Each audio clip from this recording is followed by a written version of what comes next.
I'm a joker. The person I gave my heart to turns out to be the young master sent by our rival company. All this time I thought we were equals, fighting head to head. Turns out I was blind the whole time. I couldn't accept that all my affection had been fed to a dog. But what's worse? I still couldn't bring myself to hit him. If you're done playing, then get lost. Haven't you had your fun? You already took my clothes off. What else is left for you to lie about? Tears streamed down his face as he clung to me, crying harder by the second. Claude, hit me, yell at me, I don't care, just don't leave me. Don't look at me like that. There was a mole in our company. What other explanation could there be?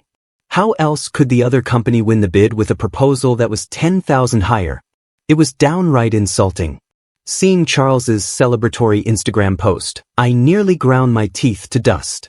That bastard. And the damn mole, he better hope I never catch him. I gripped my keys and pushed the door open. Herbert jumped off the couch the second I walked in.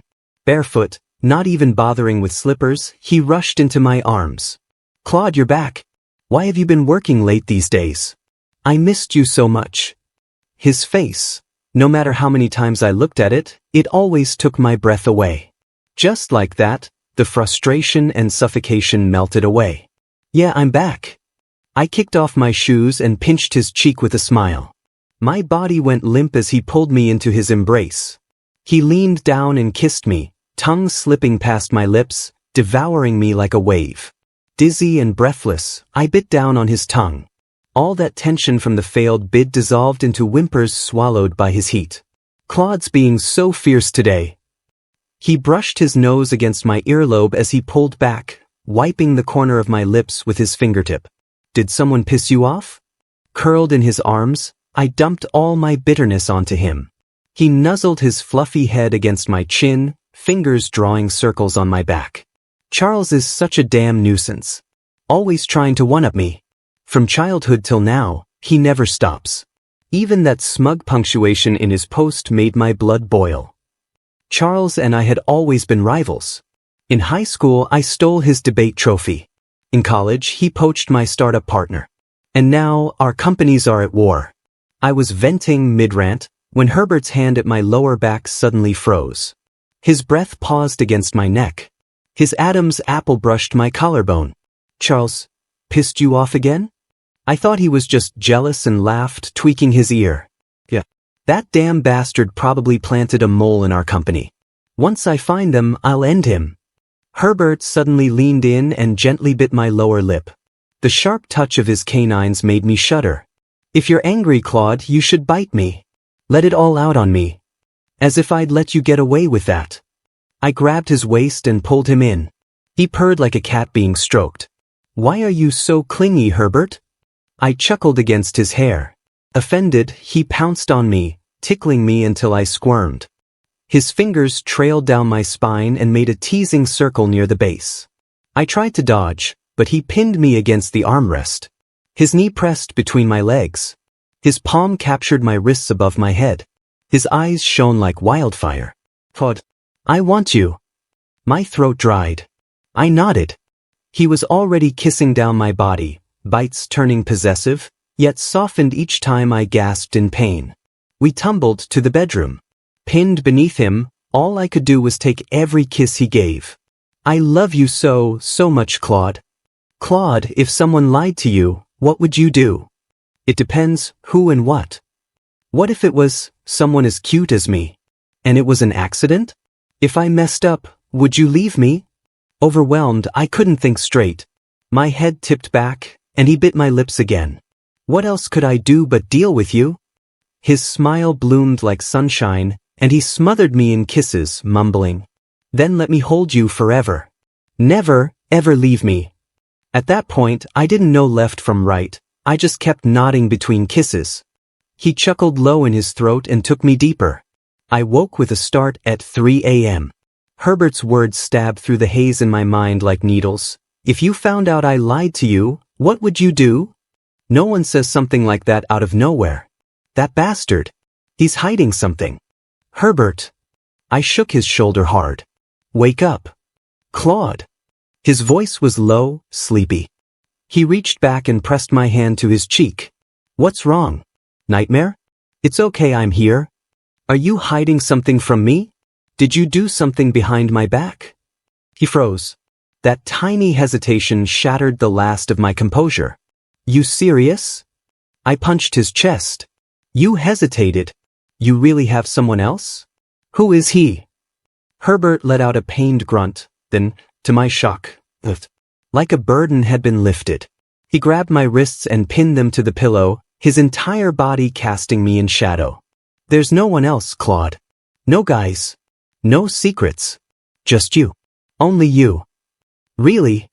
He seized the moment to drag me into his arms again, nuzzling into my neck.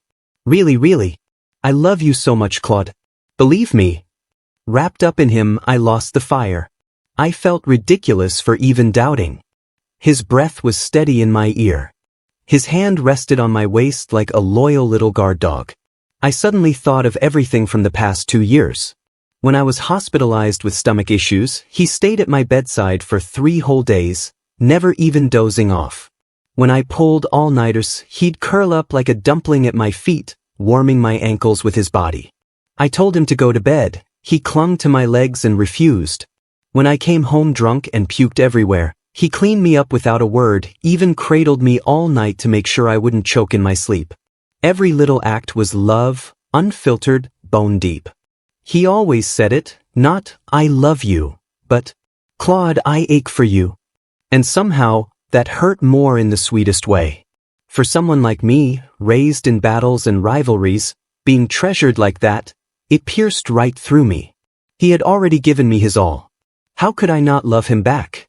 I smiled faintly and curled into his arms. He instinctively held me tighter, his nose brushing my forehead, letting out a soft, contented hum. How could Herbert not love me? Of course he does. I've always known it. The next morning, I'd barely arrived at the office when Robert kicked open my door, face livid and fists full of papers. Don't be mad. We planted people inside Omri Incorporated before, didn't we? This time, they just beat us to it. Omri Incorporated, Charles's company. The rival that made my teeth ache from grinding. I replied to Herbert's message in secret. He had just sent me a sticker of a stretching kitten with the caption, I miss Claude so much. The corners of my mouth lifted.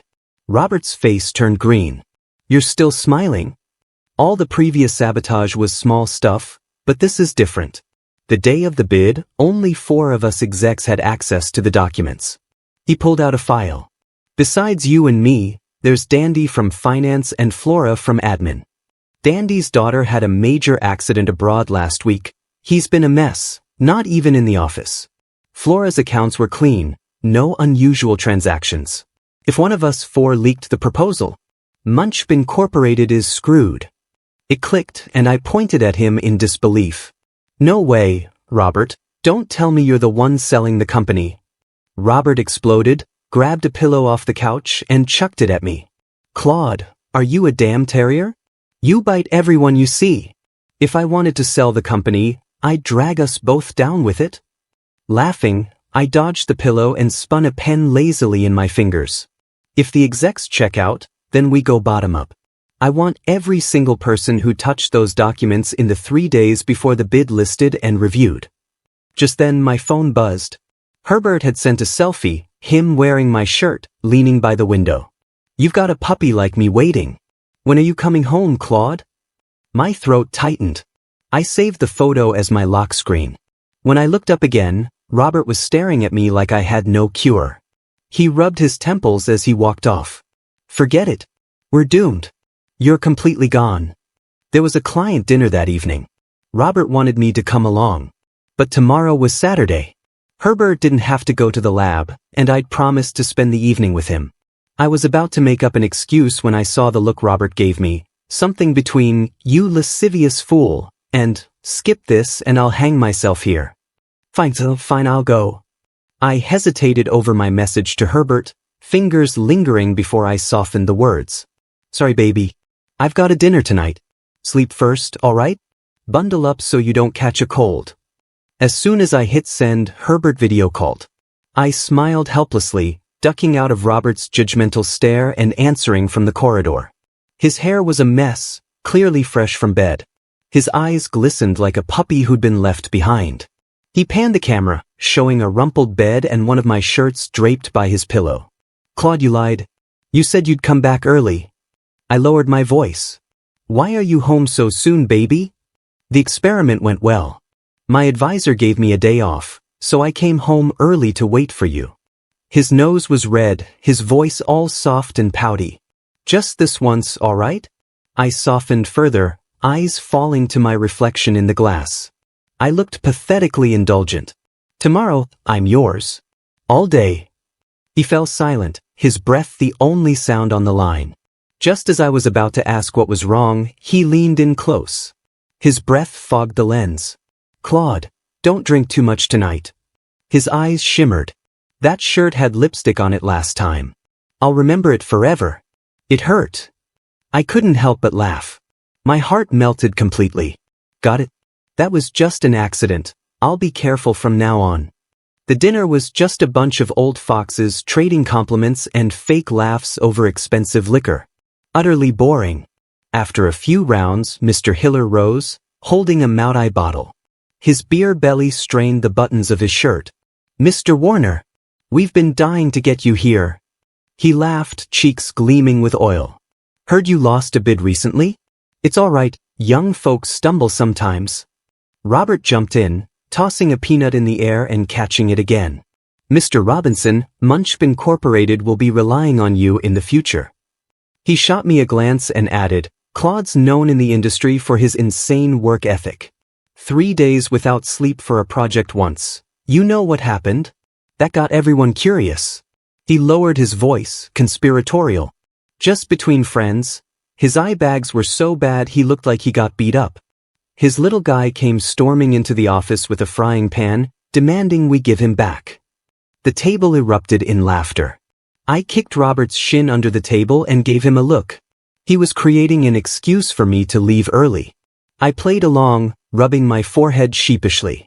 Yeah, he just called earlier saying he'd lock me out if I wasn't home soon. Mr. Howard slapped the table, laughing. Young lover? Warner, why don't you head out? We'll catch up another time. Others joined in, and after a couple of fake protests, I made my escape. I'd gotten out early. Dinner and a movie with my little guy, it would be perfect. He'd pout and fuss, then pretend to reluctantly let me cuddle him. I smiled just thinking about it. Under a street lamp, I paused to let the wind clear the scent of alcohol off me. A chill ran through my collar. The alcohol in my stomach burned, but not as much as the sight before me. Herbert was standing under the hotel awning, wearing a black turtleneck that made his neck look even longer. Charles stood beside him, holding a cigarette and shielding him from the wind with his hand, almost brushing Herbert's waist. They were both laughing at something. That smile. That goddamn smile felt like a blade straight through my chest. They were heading into the same hotel I'd just left. For what? The thought rotted what was left of my rational mind. Herbert Ridley. My voice came out hoarse, trembling in a way I didn't recognize. They both turned. Herbert's pupils shrank. Charles calmly snuffed his cigarette. Explain. Right now. Charles stepped forward, blocking my view. Mr. Warner? What are you doing here? Shut up. I sneered. I'm not talking to you. I'm talking to my person. He blinked. You person? Herbert stepped out from behind him, pale as a sheet. Claude, he whispered. Charles and I both looked at him at the same time. And in that second I realized, when rage pushes you past the edge of reason, all you can do is laugh. I took one long step forward and grabbed Herbert by the collar. How many Claudes do you have, huh? You're something else, Herbert. Really? Charles tried to intervene, but I slammed my elbow into his chest, sending him stumbling. He snapped, frustrated. Claude, what the hell are you doing? Calm down. Calm down? You think this is me losing it? I haven't even started hitting yet. Claude, listen, let Herbert explain first. I turned on him, narrowing my eyes. Herbert? Since when were you two so close? He smirked, lips curling slowly. Shouldn't we be? My entire body went numb, consumed by a fury that tipped into madness. I threw a punch, landing it hard against the side of Charles's face. The sickening thud of bone against bone was followed by Herbert's panicked cry. I wanted to beat him to death. He competed with me for everything. Everything. And now he dared to steal the one person I kept closest to my heart? Claude, you're drunk and out of control. You touched him. I yanked him forward by the collar, staring at the darkening bruise on his cheek. My fingers clenched tighter. I swear I'll kill you. What the hell are you talking about? Claude, stop. Herbert lunged forward, wrapping his arms around my waist, his voice trembling with tears. It's my fault, I lied to you. His words were like a bucket of ice water dumped over my head. In my chest, I felt a dull, echoing crack, something fracturing deep within me. I slowly let go. Last night, he'd whispered into my ear, breath hot and tender, Claude, let's never ever part, okay? Never part? Screw you. I turned to him and let out a bitter laugh. What did you lie about? Sleeping with me? Letting me give you everything, thinking you loved me, while you were putting a green hat on my head? Charles, still rubbing his face, suddenly perked up, furious. You two slept together? I actually laughed. And why are you, the side piece, surprised? Does this concern you? Charles shot Herbert a glare. Herbert, explain. The tone in his voice set my nerves on fire. That self-righteous air, what gave this side piece the right to act like the main partner? Herbert, speak. Herbert tightened his arms around my waist and whispered, Claude, Charles is my biological brother. I froze. A new kind of devastation began to settle in. I couldn't even tell, was it worse that he'd cheated on me, or that he'd been lying to me from the very start? Then I realized, I couldn't accept either. I heard my own voice, weak and hoarse. So, you're the young master of Omui Incorporated. You stayed with me to spy on behalf of your Claude. You were the mole in my company. I could barely keep speaking. So you never loved me. It was all a lie. Herbert shook his head frantically, his face deathly pale. Tears streamed down, soaking the hollow of my neck. No, Claude, that's not true. I never passed on any intel, I never leaked anything. I stayed by your side because what? You liked me?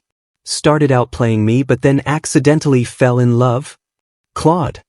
He reached for me, but I shoved him away hard. Don't touch me. Done acting? Don't disgust me. When we slept together, what were you thinking? That I was pathetic? Easy to fool?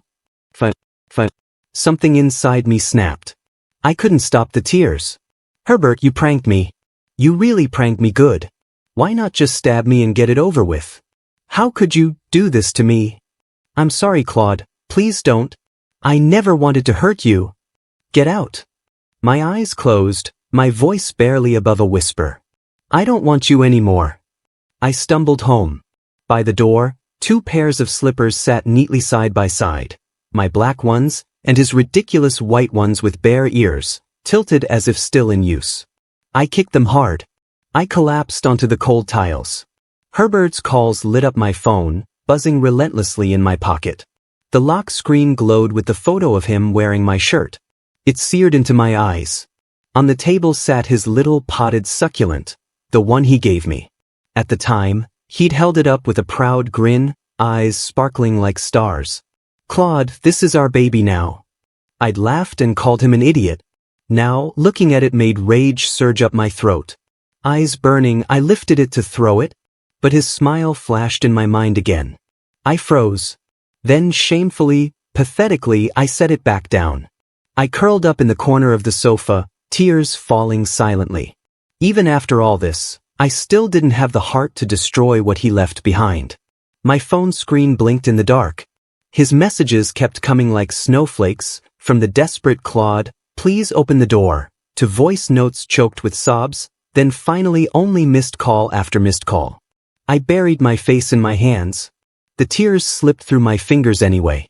My stomach churned. Was it the alcohol or the heartbreak? Growing up, I had only ever known betrayal, manipulation, and power plays. Trust was a foreign concept. But I gave it to Herbert. Because I thought he loved me.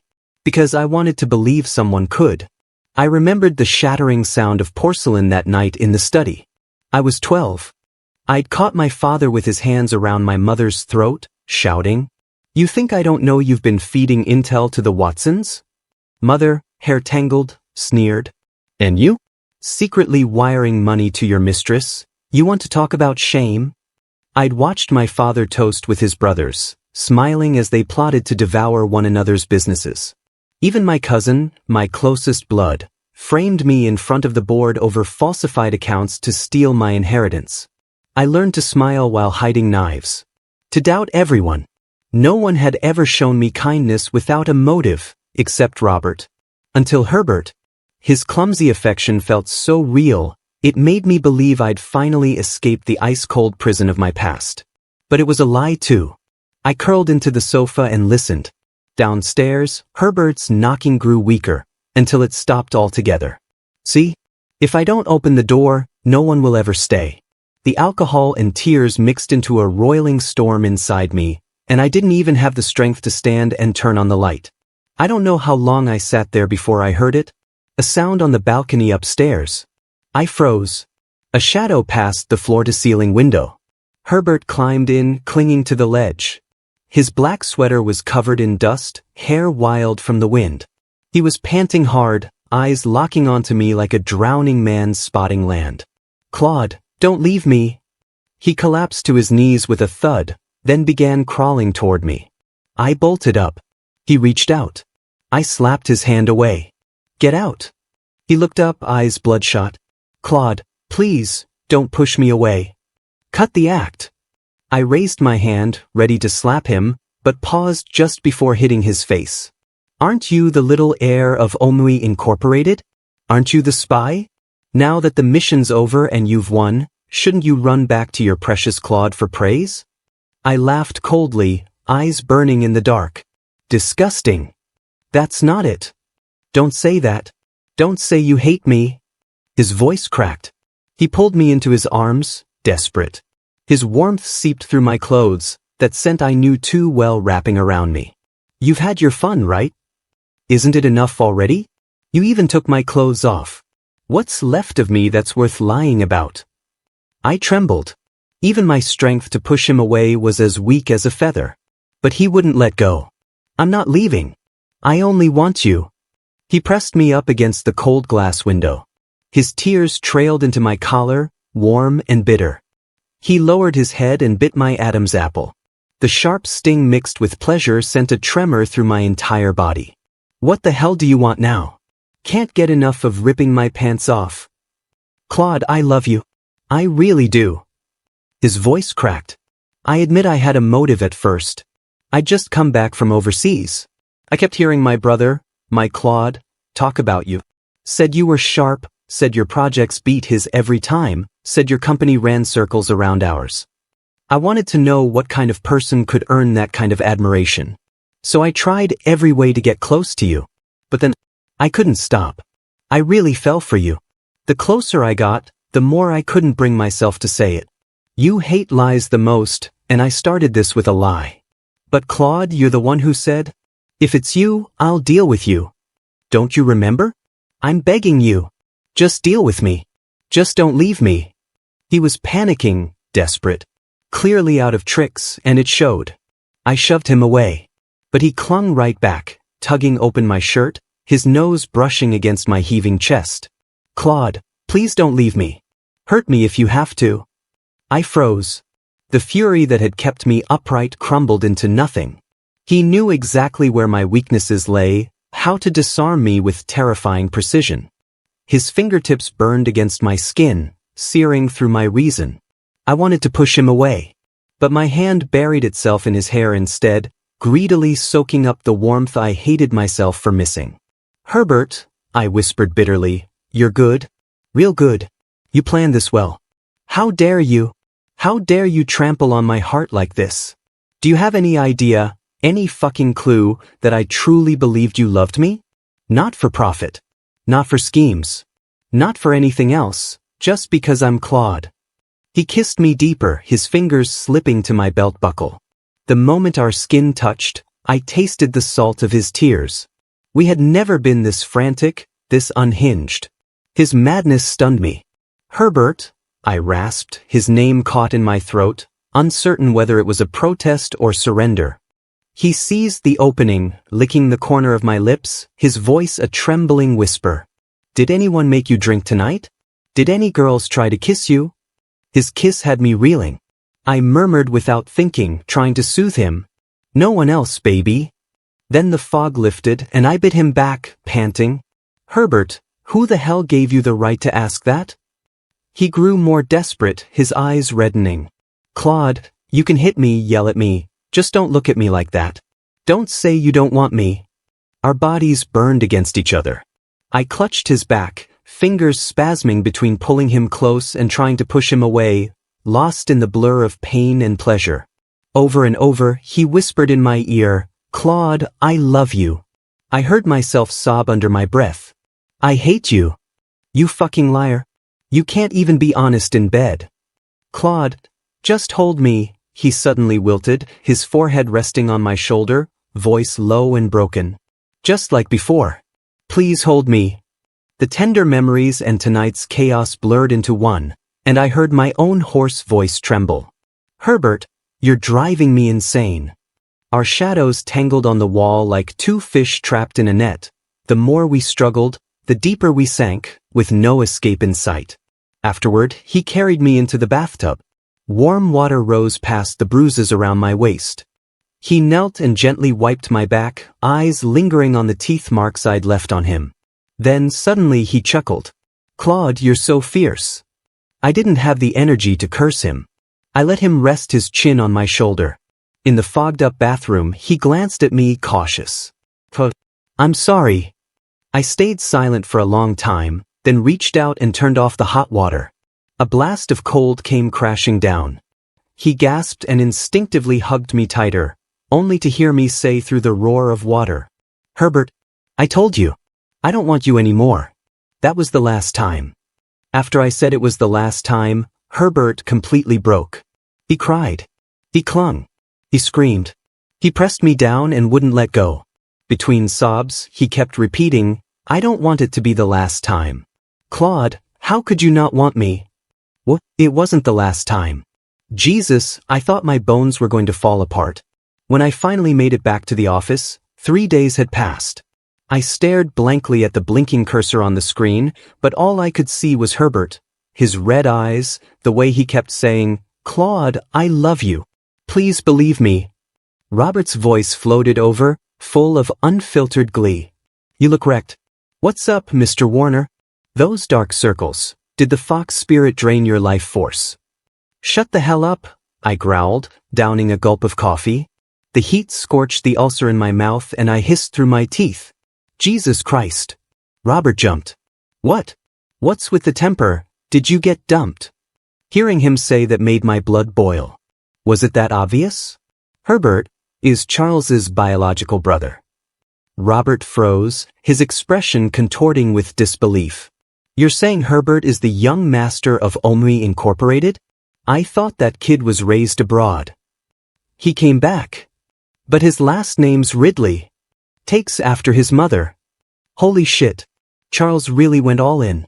He actually sent his little brother to sleep next to you and spy on you?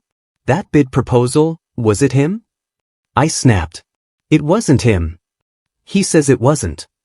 Robert stared at me like I'd lost my mind. "Claude, have you gone completely soft? You still believe him? He's the heir to our rival company. Of course he had an agenda. He lied to you and you still trust him? I want proof. Robert, keep digging. Either prove he's innocent, or I'll give up completely."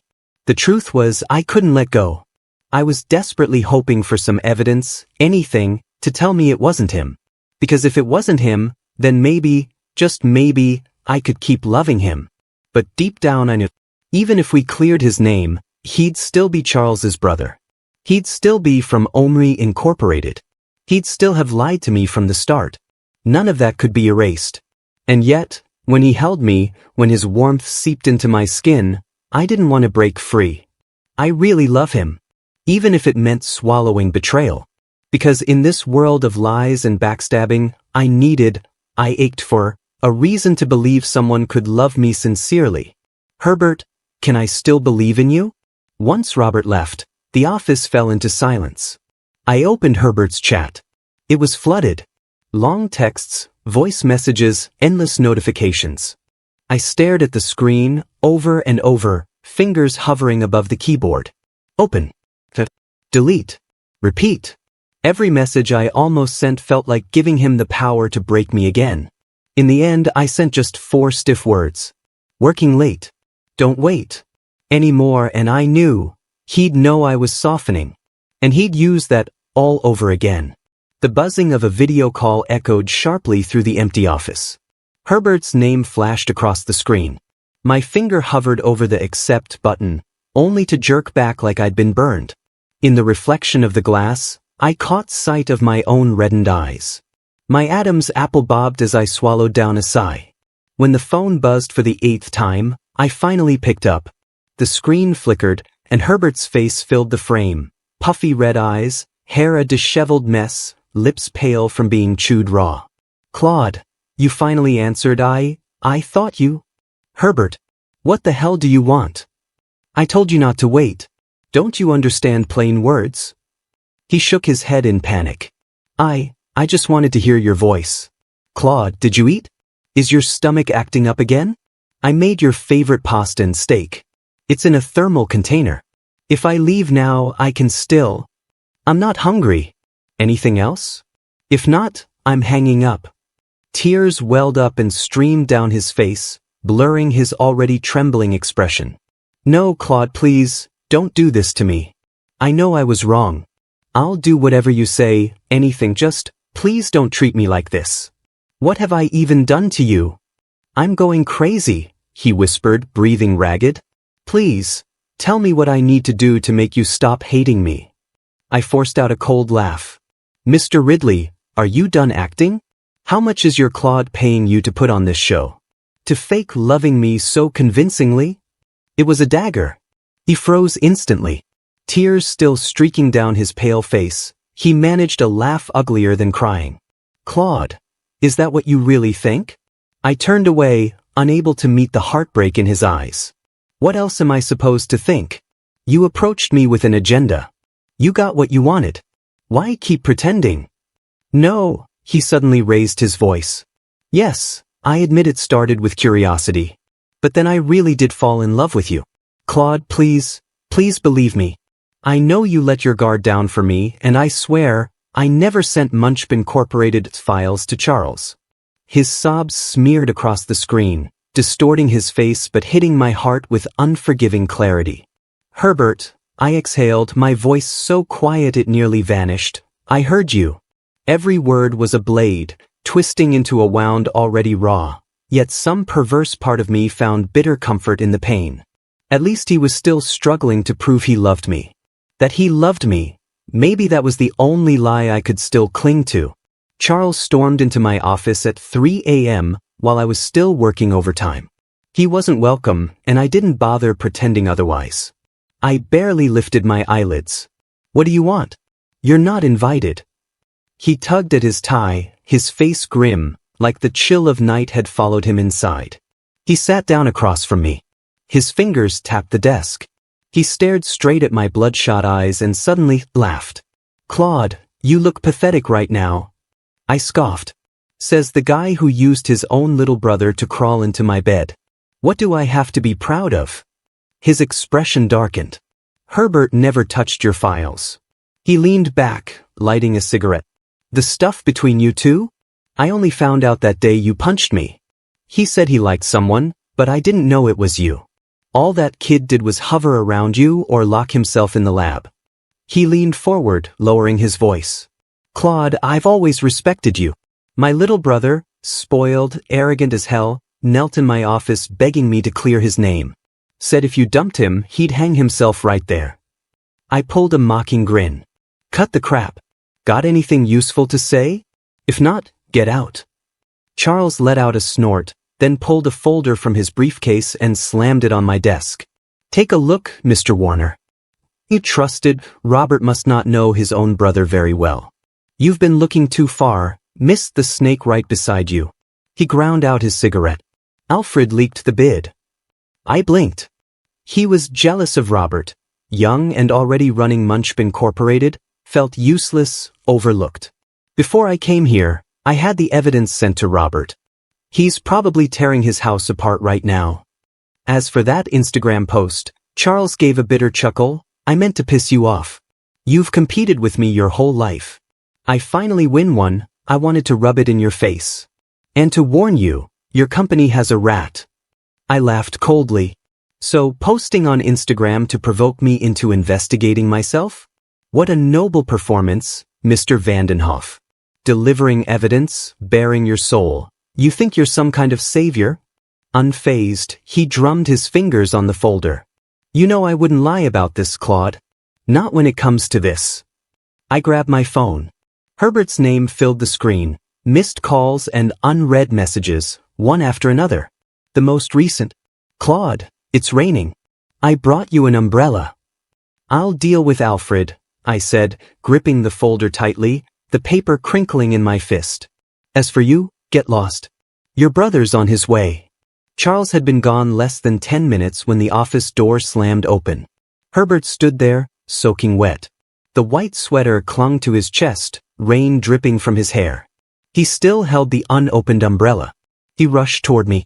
Droplets fell from his chin onto my desk. Claude, I brought you an umbrella. Then why are you soaked? I turned away, refusing to meet his red-rimmed eyes. Claude, I never leaked anything. So what? I laughed bitterly. You were Omui Incorporated from the start. Just being near me was a lie. He suddenly smiled. In the next second, he dropped the umbrella, peeled off the drenched sweater, and pressed himself against my back. His fingers hooked tightly around my belt. I shoved him hard. Is this all you ever think about? It's the only time you admit you love me. His hands slipped into my trousers, making my whole body shudder. His breath was hot on my ear. Claude, you were just thinking about me, weren't you? I opened my mouth to reply, but he bit my earlobe, swallowing the words.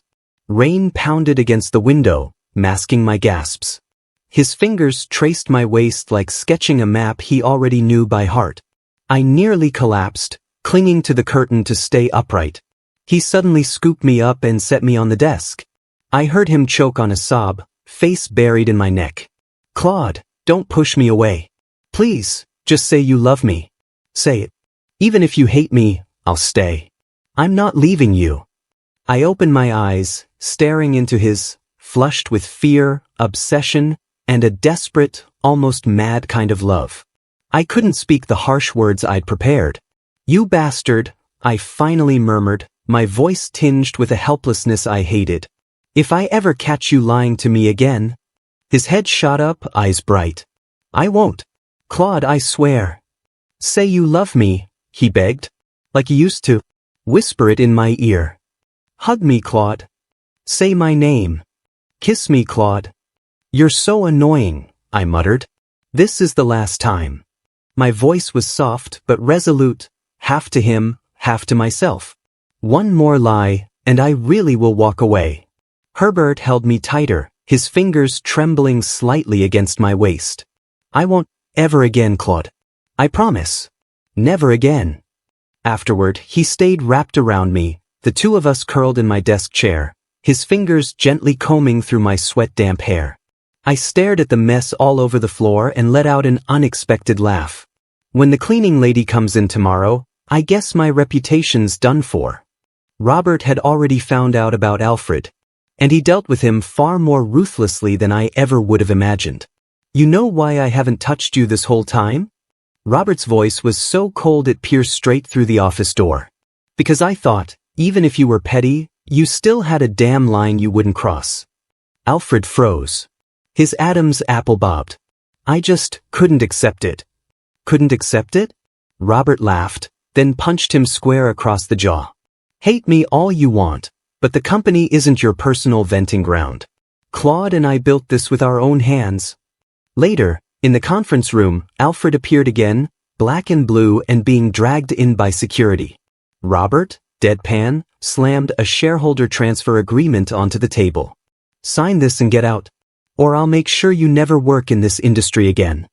I sat slumped in my chair, zoning out. Mr. Warner, my assistant said, placing a document on my desk, the new project proposal from Olney Incorporated. Mr. Vandenhoff said it's to make amends on behalf of his brother. I waved her out and stared blankly at the lock screen on my phone. A photo of Herbert tugging at my tie with that stupid grin.